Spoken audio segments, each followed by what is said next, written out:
नमस्कार। आज हम डिस्कस करेंगे HPSSC का प्रीवियस पेपर। जो HPSSC का प्रीवियस पेपर है इसका आज हम HPGK का सेक्शन जो है वो डिस्कस करेंगे और डिटेल से डिस्कस करेंगे ताकि आपको जो है आपके आने वाले एग्जाम्स में हेल्प मिल सके, जैसे कि पहले भी मिलती रही है। तो अभी हम क्वेश्चन नंबर 155 से जो है वो स्टार्ट करेंगे।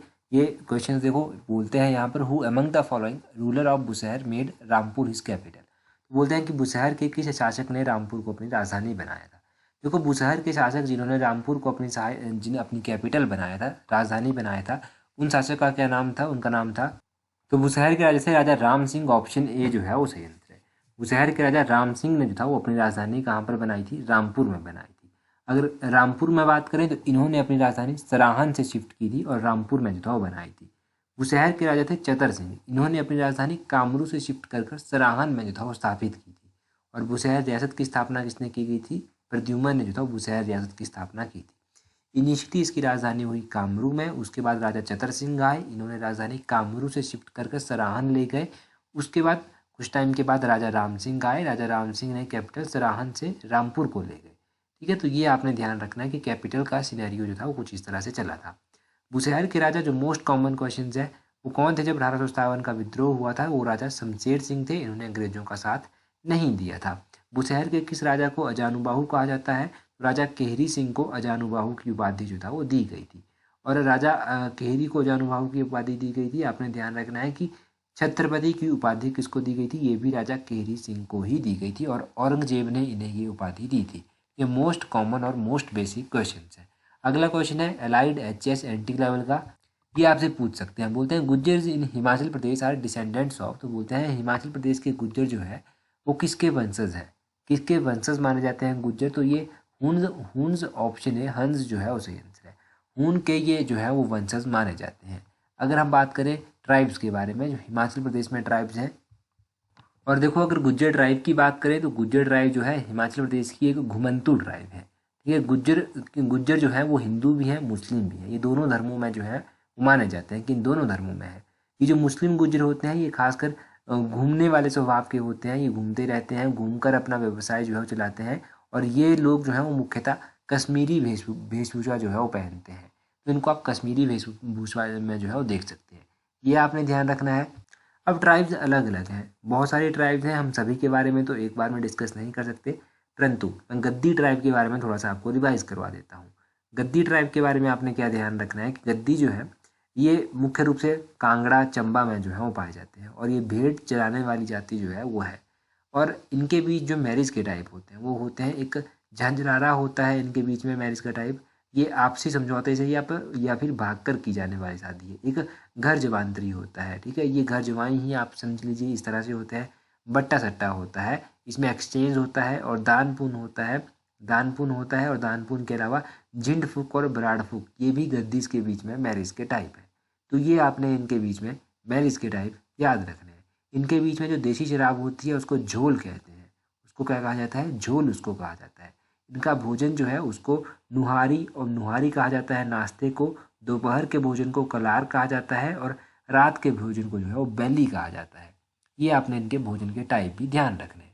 अगला क्वेश्चन है 157 क्वेश्चन। शायद ये क्वेश्चन पहले भी डिस्कस हो चुका है। आगे बोलते हैं in which year forest settlement was executed in Himachal Pradesh. तो बोलते हैं कि हिमाचल प्रदेश में ये जो फॉरेस्ट सेटलमेंट थी ये कब एग्जीक्यूट हुई थी? वन बंदोबस्त कब कार्यान्वित हुआ था? तो वन बंदोबस्त की बात करें कि ये कब कार्यान्वित हुआ था, ये 1879 में हुआ था। यस, ये रिपीटेड क्वेश्चन है। फॉरेस्ट की बात करें तो फॉरेस्ट से अभी रिसेंटली जो था डाटा पूछा भी गया था आपसे, कितना फॉरेस्ट एरिया कवर करता है। पहले तो आपको पता होना चाहिए हमने SDG गोल रखे हैं, सस्टेनेबल डेवलपमेंट गोल है। तो कौन सा गोल जो है वो फॉरेस्ट से जो है वो डील करता है? तो गोल नंबर 15 जो है वो बात करता है फॉरेस्ट की। इसमें फॉरेस्ट को सेव करने की बात कही गई है, बायोडाइवर्सिटी की बात जो है इसमें की गई है। ये आपको पता चला। और दूसरे जो फॉरेस्ट से रिलेटेड क्वेश्चन अभी एग्जाम में पूछे गए उन वहाँ से आप थोड़ा सा ध्यान रखिए। पहला क्वेश्चन पूछा गया कि हिमाचल प्रदेश में कितना फॉरेस्ट एरिया कवर है? वो है 37,947 स्क्वायर किलोमीटर। अब ये आपने ध्यान रखना है कि 28.60% जो है वो टोटल जियोग्राफिकल एरिया जो है वो फॉरेस्ट कवर करता है। कितना? 28.60%। ये आपने ध्यान रखना है। और हमने ये टारगेट रखा है हिमाचल ने कि हिमाचल का जो फॉरेस्ट डिपार्टमेंट है वो 30% एरिया जो है वो जियोग्राफिकल एरिया पूरे का ये 2030 तक कवर कर लेगा। जो अभी 28.60 है उसको 30% तक लाने का जो है हमने टारगेट रखा है 2030 तक। ये आप ज़रूर ध्यान रखिएगा। ये हो गया, तो ये ज़रूर ध्यान रखिए। यही बेसिक क्वेश्चन थे। अगला क्वेश्चन देखिए, बोलते हैं कि where is the headquarter of Himachal Pradesh Gramin bank. तो हिमाचल प्रदेश ग्रामीण बैंक का मुख्यालय पूछा गया है। हिमाचल प्रदेश ग्रामीण बैंक का मुख्यालय कहाँ पर स्थित है? ये है आपका मंडी में स्थित। मंडी में हिमाचल प्रदेश ग्रामीण बैंक का मुख्यालय स्थित है। अब बैंकिंग की बात हुई है तो बैंकिंग के बारे में भी क्वेश्चन पूछे जाते हैं एग्जाम में। आपने क्या क्या क्वेश्चन ध्यान रखने हैं बैंक के बारे में? पहले तो आपको पता होना चाहिए कि ग्रामीण बैंक की कितनी ब्रांचेज हैं हिमाचल प्रदेश में। ये क्वेश्चन रिपीट होने वाला क्वेश्चन है, एग्जाम में पूछा जा सकता है। देखो, ग्रामीण बैंक की कितनी ब्रांचेज हैं? तो सितंबर 2021 तक 265 ब्रांचेज जो था वो ग्रामीण बैंक की हिमाचल प्रदेश में जो है वो नोटिस की गई हैं। कितनी ब्रांचेज हैं? इसको स्पॉन्सर कौन करता है? इसको स्पॉन्सर करता है पंजाब नेशनल बैंक। ये भी आपने ध्यान रखना है। हिमाचल प्रदेश में और भी बैंक हैं। हिमाचल प्रदेश में स्टेट बैंक ऑफ इंडिया है, हिमाचल प्रदेश में यूको बैंक है, पंजाब नेशनल बैंक है। इनकी कितनी कितनी ब्रांचेज है हिमाचल प्रदेश में? तो जो डाटा, इनके रिसेंट डाटा का भी काउंट किया गया उसके अकॉर्डिंग ही बात करेंगे। तो हिमाचल प्रदेश में अगर हम बात करें कि ग्रामीण बैंक की कितनी, ग्रामीण बैंक का तो हो गया। हिमाचल प्रदेश में बात करें कि स्टेट बैंक ऑफ इंडिया की कितनी ब्रांचेज हैं, तो स्टेट बैंक ऑफ इंडिया की 329 जो है वो ब्रांचेज है। पंजाब नेशनल बैंक की कितनी है? पंजाब नेशनल बैंक की 350 ब्रांचेज है। यूको बैंक की कितनी ब्रांचेज है? 173 जो है वो यूको बैंक की ब्रांचेज है। तो ये 3-4 बैंक आप ध्यान रखिए, इनकी ब्रांचेज ध्यान रखिए कि कितनी कितनी ब्रांचेज है। ये बस बहुत ही कॉमन है, इसको ध्यान रखिए। अगला क्वेश्चन देखिए, 159 में बोलते हैं in Kinnaur local grape wine Angoori is called as. तो बोलते हैं किन्नौर में स्थानीय अंगूर की शराब जिसको अंगूरी कहते हैं उसको क्या कहते हैं? तो अंगूरी को किन्नौरी लोकल लैंग्वेज में क्या कहा जाता है? दखांगू कहा जाता है। ऑप्शन डी जो है वो सही आंसर है। दखांगू जो है वो इसको कहा जाता है। अगर हम किन्नर ट्राइब के बारे में बात करें तो देखो, इनके बीच में जो है जो विवाह के टाइप होते हैं उसमें दम चालीसम आता है, उसमें उसमें जो है वो डमांटसंक आता है, उसमें जबरन विवाह आता है, उसमें दरोस आता है, दपांग आता है, आशीष आता है, उसमें जनेटांग भी आता है, और तलाक में थांग छोच छोच जो है एक मैरिज का टाइप है। थांग छोचा भी कहते हैं उसको। थाग चोचा जो है एक मैरिज तलाक का टाइप है, सॉरी तलाक का टाइप है ये थाग चोचा। मृत्यु में डुबंत फुकंत भकंत जो है ये मृत्यु के टाइप है। मृत्यु में मतलब जो सेरेमनीज परफॉर्म की जाती हैं वो आप समझिए। और टोपी को जो है, टोपी जो होती है उसको थेपांग कहा जाता है किन्नौरी भाषा में। और कमीज को जो है ये लोग रागोया कहते हैं। रागोया कमीज को कहते हैं, टोपी जो है वो थेपांग को कहते हैं। ये क्वेश्चन हो गए बहुत ही कॉमन। तो ये बड़े कॉमन क्वेश्चन हो गए, इनको आप ध्यान रखिए। ज़्यादा नहीं, इतना ही डिस्कस करेंगे यहाँ से। हो गए 70 नंबर क्वेश्चन देखिए, बोलते हैं 1857 के सैन्य विद्रोह के दौरान बुसहर रियासत के किस राजा ने अंग्रेजों के साथ प्रतिकूल व्यवहार किया था? बोलते हैं 1857 में बोलते हैं कि कौन सा राजा था जिन्होंने अंग्रेजों का साथ नहीं दिया था? तो आपको पता है बुसहर के राजा शमशेर सिंह थे। ऑप्शन ए सही आंसर है। राजा शमशेर सिंह के बारे में अभी हमने जाना, अभी हमने बुसहर रियासत के बारे में भी जाना। तो ये क्वेश्चन क्लियर हो गया कि इस तरह के क्वेश्चन पूछे जाते हैं। आपका क्वेश्चन भी क्लियर हो गया। अगला क्वेश्चन है, निम्नलिखित में से किसे लाहौर षड्यंत्र केस में मृत्युदंड दिया गया था जिसे बाद में चलकर आजीवन कारावास में बदल दिया गया था? देखो, लाहौर कॉन्स्पिरेसी जो हुई थी, लाहौर षड्यंत्र जो हुआ था, इसमें किसको दिया गया था? भाई हृदय राम को। हृदय राम सही आंसर है। हृदय राम को जो था मृत्युदंड दिया गया था, परंतु बाद में चलकर इसे आजीवन कारावास में जो था वो बदल दिया गया था। ये आप ध्यान रखिए। भाई हृदय राम, वैसे तो इनका नाम हृदय राम है परंतु इन्हें भाई जी कहा जाता था। फिर इनके नाम के साथ भाई हृदय राम लगना शुरू हो गया। ये जिन न्यूज़पेपर से प्रभावित थे, तो ये गदर पार्टी का गदर न्यूज़पेपर जो था उससे प्रभावित थे। उस न्यूज़पेपर से ये काफ़ी प्रभावित थे। अच्छा, अब इन्हें जो था, इनका जो ये मृत्युदंड था इसे आजीवन कारावास में क्यों बदला गया? क्योंकि इनकी पत्नी जिनका नाम था सरला, सरला के द्वारा जो था ये पेटिशन फाइल की गई थी या फिर विनती की गई थी कि इनको ना दी जाए फांसी, इनकी डेथ को जो है वो लाइफ इम्प्रिजनमेंट में बदल दिया जाए। तो ये बदल दी गई थी बाद में चलकर। और इन्होंने अपने लाइफ के अंतिम दिन जो था वो काला पानी जेल जो कि अंडमान निकोबार में है वहाँ पर जो था वो गुजारे थे। ये भी आप ध्यान रखिए, ठीक है। ये आपको बेसिक चीज़ें पता होनी चाहिए। और इनको जो था वो जेल से रिलीज़ भी बाद में कर दिया गया था। 1929 के आसपास इनको जेल से रिलीज़ कर दिया गया था। अब 1920 बाद जो था ये वापस आ गए थे अपना होम टाउन। मंडी में इनका होम टाउन था। और फिर 1965 में इनकी मृत्यु भी हो गई थी। कब हुई मृत्यु? 1965 में इनकी मृत्यु हो गई थी। शिमला में ये जो था इनकी मृत्यु हुई थी। क्वेश्चन नंबर 69 में बोलते हैं किन दो ठकुराइयों को 1896 ईस्वी में जुब्बल रियासत के अधीन कर दिया गया था। दो ठकुराइन ऐसी थी जिनको जुब्बल रियासत के अधीन कर दिया गया था, वो थी राबिनगढ़ और ढाटी रियासत। ऑप्शन डी जो है इसका सही आंसर हो जाएगा।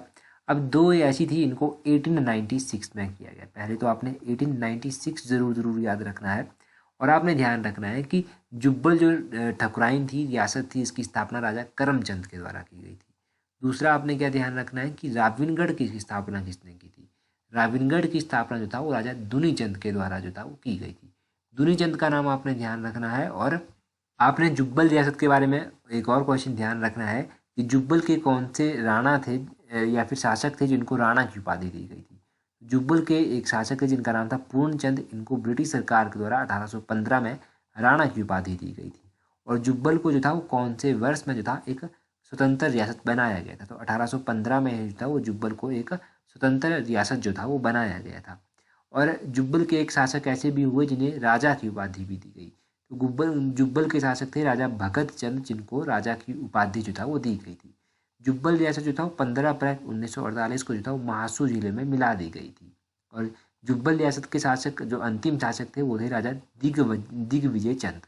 दिग्विजय चंद का नाम भी आपने ध्यान रखना है, ये इसके अंतिम शासक थे। राबिनगढ़ के अंतिम शासक कौन थे? राबिनगढ़ के अंतिम शासक थे फतेह सिंह। फतेह सिंह का आपने ध्यान रखना है। और इसके ठाड़ी रियासत के बारे में ज़्यादा जानकारी नहीं मिलती, तो हम ज़्यादा डिस्कस करेंगे भी नहीं। यहाँ से जो क्वेश्चंस बने वो सारे के सारे क्वेश्चंस आपने डिस्कस कर लिए। अगले क्वेश्चन में बोलते हैं विच ग्लेशियर फीड्स दी पब्बर रिवर। बोलते हैं कौन सा ग्लेशियर इनमें से पब्बर नदी को जो है वो पानी प्रोवाइड करवाता है। तो वो ग्लेशियर्स की बात करें, ये क्वेश्चन पूछा जाता है अलग अलग फॉर्म में। तो ये ग्लेशियर है चंद्रनाहन ग्लेशियर, जो पब्बर नदी को जो है वो पानी प्रोवाइड करवाता है। ऑप्शन सी सही आंसर हो गया। पब्बर जो है आपने ध्यान रखना है कि पब्बर नदी जो है वो यमुना की सहायक नदी है। वो किसकी सहायक नदी है? यमुना की सहायक नदी है।